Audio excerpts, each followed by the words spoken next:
जय हिंद दोस्तों, मैं हेमंत साहू आप सबका अपने यूट्यूब चैनल पर स्वागत करता हूं। आज हम लोग पढ़ने वाले हैं सन 1971 भारत वर्सेस पाकिस्तान। कैसे भारत ने पाकिस्तान की सीमा के अंदर घुसकर उसको अपनी औकात याद दिलाई थी और किस प्रकार भारत ने बांग्लादेश को आज़ाद होने में अपनी महत्वपूर्ण भूमिका निभाई थी। आइए देखते हैं।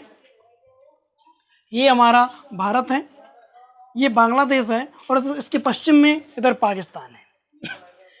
आज़ादी से पहले जब अंग्रेज़ों ने भारत को आज़ाद करने की जब घोषणा कर दी थी, तब धर्म के आधार पर, चूँकि इधर का एरिया पूरा इस्लामिक धर्म के लोग यहाँ पर ज़्यादा थे और इधर पश्चिम में भी ये लोग ज़्यादा थे, तो मुस्लिम आबादी अधिक होने के कारण ये पूर्वी पाकिस्तान और इधर का एरिया पश्चिमी पाकिस्तान बन गया।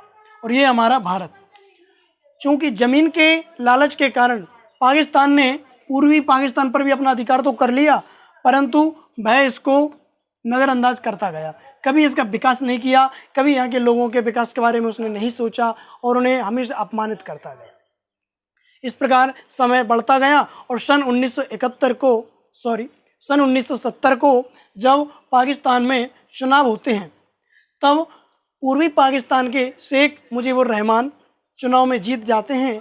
तब ये जीतने के बाद यह पूर्वी पाकिस्तान को बांग्लादेश नामक स्वतंत्र राष्ट्र बनाने की घोषणा करते हैं। जब ये ऐसी घोषणा करते हैं, तब पश्चिमी पाकिस्तान ये बिल्कुल उसको ये रास नहीं आता है, ये उसको गलत लगता है, तो पश्चिमी पाकिस्तान शेख मुजीबुर रहमान को अरेस्ट कर जेल में डाल देता है। जब ये बात पूर्वी पाकिस्तान के लोगों को पता चलती है, तब यहाँ पर उग्र आंदोलन होने लगते हैं, धरना प्रदर्शन होने लगते हैं। तब पाकिस्तान समुद्र रास्ते से इस तरीके से यहाँ से इस वाले एरिया से यहाँ पे अपने जवानों को भेजता है पूर्वी पाकिस्तान में, और पाकिस्तान के जवान यहाँ पर बिल्कुल हैवान बन जाते हैं, बहुत क्रूरता की सारी हदें पार कर देते हैं, इतना अत्याचार करते हैं, लगभग 30 लाख लोगों को ये लोग मौत के घाट उतार देते हैं, गोलियों से उड़ा देते हैं, तलवारों से काट देते हैं, उनको जिंदा जला देते हैं, और लगभग 4 लाख महिलाओं के साथ इन लोगों ने हैवानियत की, दरिंदगी की। और उनके इस अत्याचार से परेशान होकर के लगभग 1 करोड़ की आबादी भारत में प्रवेश करती है। जब ये इतनी ज़्यादा जनसंख्या भारत में प्रवेश करने लगती है, अपने छोटे छोटे बच्चों को लेकर के, अपने बूढ़े माँ बाप को लेकर के, और ये लोग अपनी जान बचा करके भारत में शरण लेते हैं, जब इतनी मात्रा में ये शरणार्थी भारत में प्रवेश करते हैं, तब भारत की व्यवस्था गड़बड़ाने लगती है।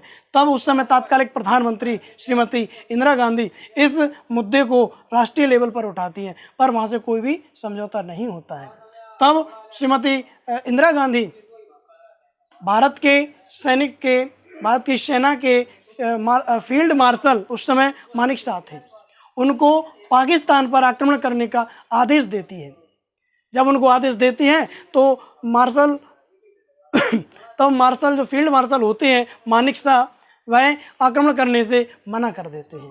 वो इसलिए मना कर देते हैं क्योंकि उन्होंने कहा कि इस समय अभी मार्च और अप्रैल और मई का समय चल रहा है और लगभग बरसात का समय सर पर है, बरसात होगी तो पूर्वी एरिया में यहाँ पर बाढ़ वाली स्थिति बन जाती है, तो वहाँ पर युद्ध नहीं कर पाएंगे। तब उन्होंने कहा कि आदरणीय प्रधानमंत्री जी, हम थोड़ा सा अभी इंतजार करेंगे, लगभग नवंबर दिसंबर में पाकिस्तान पर हम आक्रमण करेंगे। तब तक बांग्लादेश जो कि अभी है, ये पूर्वी पाकिस्तान में यहाँ पर मुक्ति वाहिनी दल की गठन होता है, यहाँ पर यहाँ के लोगों द्वारा जो कि पाकिस्तान का विरोध करते हैं। तब मार्शल मानिक शाह ने कहा कि हम लोग मुक्ति वाहिनी दल का सपोर्ट करेंगे, उनको ट्रेंड करेंगे और हमारे जवानों को भी और ज़्यादा हम ट्रेंड करेंगे। उसी बीच में भारत और सोवियत संघ रूस के बीच एक संधि हो जाती है। इसके बाद भारत पूरी तरीके से युद्ध के लिए तैयार हो जाता है। अब भारत केवल इंतजार करता है कि पहले छोटी सी गलती पाकिस्तान करे तो हम उसका करारा जवाब देंगे। 3 दिसंबर 1971 को पाकिस्तान भारत पर आक्रमण कर देता है। लगभग वायुसेना के 11 एयरबेसों पर पाकिस्तान द्वारा बमबारी कर दी जाती है, लेकिन इसमें कोई भी जवान भारत का हताहत नहीं होता है, क्योंकि भारत तो पहले से ही तैयार था, वो तो युद्ध के इंतजार में ही बैठा हुआ था।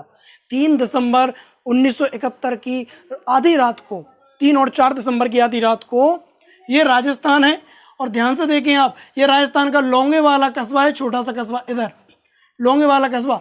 यहाँ पर पाकिस्तानी पाकिस्तानी जवान अंदर घुस आते हैं।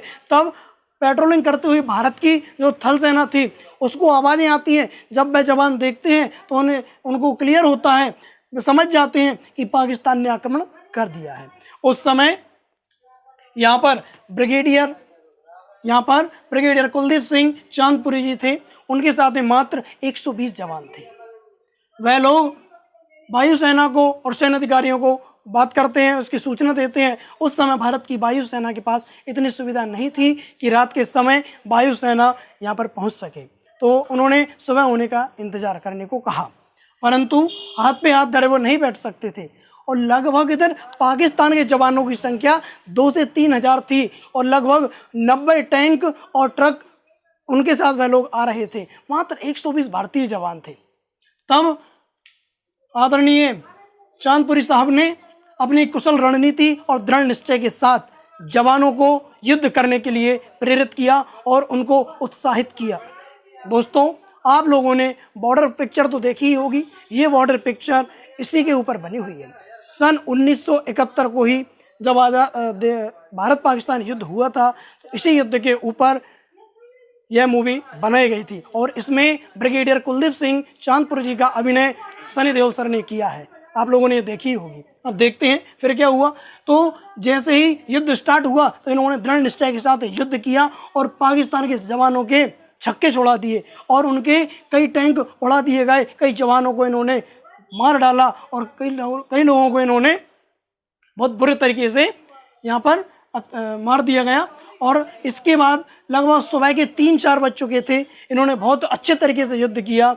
120 जवानों ने भारत के 120 जवानों ने पाकिस्तान के लगभग 2 से 3 हज़ार सेना और उनके जवानों को बहुत तरीके से इन्होंने युद्ध किया और इसको भारत की सीमा में अंदर प्रवेश करने से रात भर रोके रखा। इतने में सुबह होते ही भारत की वायुसेना इस एरिया में आ जाती है और जब वायुसेना आती है तो वह बहुत बड़े बड़े बम गिराती है और इस प्रकार बहुत अच्छे तरीके से युद्ध करती है। और यहाँ पर इसके सभी जवानों को लगभग सभी जवानों को यहाँ पे खत्म कर दिया जाता है और इसके जो टैंक और ट्रक वगैरह थे उन सबको यह ध्वस्त कर देते हैं। दोस्तों, इस प्रकार 7 दिसंबर 1971 को युद्ध 7 दिसंबर 1971 को लोंगेवाला का युद्ध लगभग समाप्त हो जाता है और पाकिस्तान के सभी जवानों को खत्म कर दिया जाता है। तब ध्वस्त हुए टैंकों के ऊपर खड़े होकर भारत के जवान डांस करके नाच करके संगीत के माध्यम से अपनी खुशी जाहिर करते हैं और फोटो वगैरह खिंचवाते हैं। ये उनकी खुशी है, वो तो जायज़ है। दोस्तों, जब ऐसा होने के बाद पाकिस्तान की हालत बहुत बेकार हो गई थी। वह अपनी सहायता के लिए अमेरिका को बुलाता है। तब अमेरिका उसके अन्य साथी देशों को उनके ऊपर दबाव डालता है कि तुम लोग भारत का विरोध करो। ऐसा करने के लिए ब्रिटेन, अमेरिका, चीन, श्रीलंका, जॉर्डन, टर्की ऐसे देश भारत के विरोध में खड़े हो जाते हैं। और ऐसा जब भारत एशिया में लगभग घिरने लगता है तब भारत को याद आता है कि भारत ने 1971 में ही सोवियत संघ से संधि की थी। इसके बाद सोवियत संघ भारत की रक्षा के लिए, मित्रता निभाने के लिए बीच युद्ध में आ जाता है। अन्य देशों को ब्रिटेन, टर्की, चीन, श्रीलंका, जॉर्डन, इनको जब ये पता चलता है कि सोवियत संघ भारतीय सहायता के लिए आ रहा है तो ये लोग लगभग पीछे हट जाते हैं। चीन पर भी वो दबाव डालता है तो चीन भी अपने हथियारों को सप्लाई करने से मना कर देता है और ये भारत के विरोध को लगभग पीछे हट जाता है, विरोध नहीं करता है। लेकिन जब अमेरिका का 7वां बेड़ा विमान जब बंगाल की खाड़ी में आ जाता है तब उसके बीच में सोवियत संघ के जहाज आ जाते हैं। तब वह सोवियत संघ के सभी जहाज अमेरिका के जहाज़ों के सामने अपनी मिसाइलें तानकर खड़े हो जाते हैं। उससे लगभग दोगुनी क्षमता वाले जहाज और विमान अमेरिका के सामने खड़े हो जाते हैं। तब अमेरिका को लगता है कि अभी हम यहाँ पे इसका मुकाबला नहीं कर सकते हैं। तब अमेरिका के सभी जहाज वापस चले जाते हैं। अब रसिया कहता है भारत से कि दोस्त, अपन बाहर खड़े हैं, अंदर अब तुम देखो। तो रूस ने दोस्ती निभाते हुए भारत की समुद्र में, हिंद महासागर में, बंगाल की खाड़ी में और हिंद महासागर में और इधर अरब सागर में भारत की सहायता के लिए खड़ा रहता है। और अंदर इधर तो भारत ने पाकिस्तान को निपटा ही दिया, अब पूर्वी पाकिस्तान में जब आता है तब भारत ने लगभग इसको सभी तरीके से घेर लिया था, पूरी तरीके से इस ढाका को, इस बांग्लादेश को, पूर्वी पाकिस्तान को घेर लिया था। तब यहाँ पे पाकिस्तान के बहुत ज़्यादा जवान थे और इन लोगों को जब घेर लिया जाता है तब उनके सामने कोई भी समाधान, कोई भी ऑप्शन या कोई भी रास्ता नहीं बचता है। जब यहाँ पे इनके सामने कोई रास्ता नहीं बचता है तब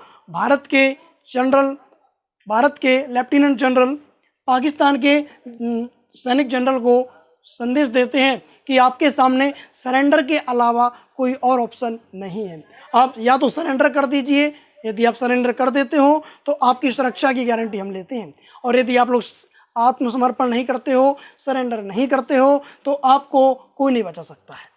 जब ऐसा कहकर उन्होंने उन्हें आधा घंटे का समय दिया, जब आधा घंटे का समय दिया तो आधा घंटे के बाद पाकिस्तान के लेफ्टिनेंट जनरल नियाजी भारत के सामने आत्मसमर्पण का ऐलान कर देते हैं और वह 16 दिसंबर 1971 को शाम 4:30 बजे, जी हाँ, शाम करीब 4:30 बजे 16 दिसंबर को आत्मसमर्पण वाले लेटर पर हस्ताक्षर कर देते हैं और अपने रिवॉल्वर भारत के लेफ्टिनेंट जनरल को सौंप देते हैं। इसी के साथ पाकिस्तान के लगभग 93,000 जवानों ने भारत के कदमों में अपने हथियार रख दिए, अपना सर झुका लिया और आत्मसमर्पण कर दिया।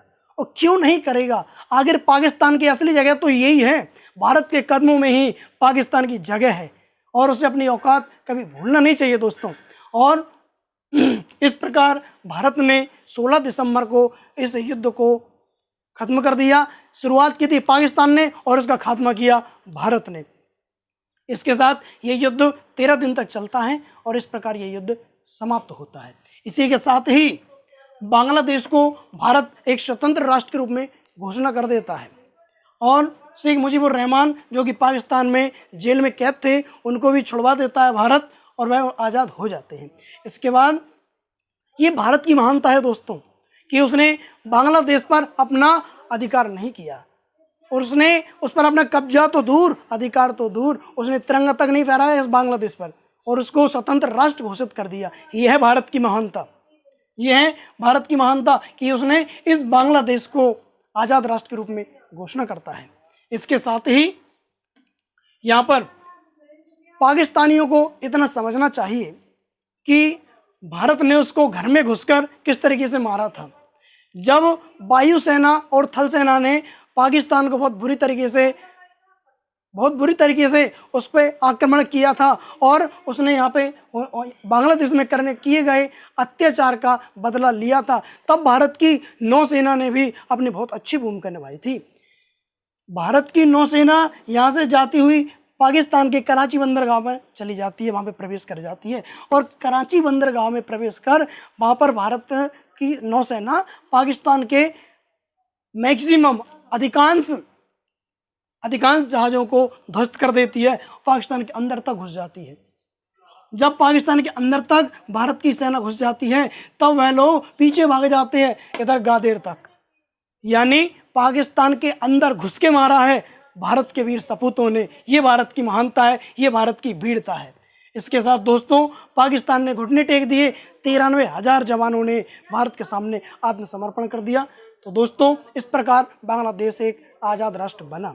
इसके साथ ही दोस्तों आज की वीडियो हम यहीं पे समाप्त करते हैं और आप हमारे चैनल को सब्सक्राइब जरूर करें और कमेंट करके बताएं कि आपको ये वीडियो कैसी लगी, इसमें आपको और अगली वीडियो आपको किस टॉपिक पर चाहिए। प्लीज़ मेरी सहायता करें और आप मुझे कमेंट करके ज़रूर बताएं। Thank you.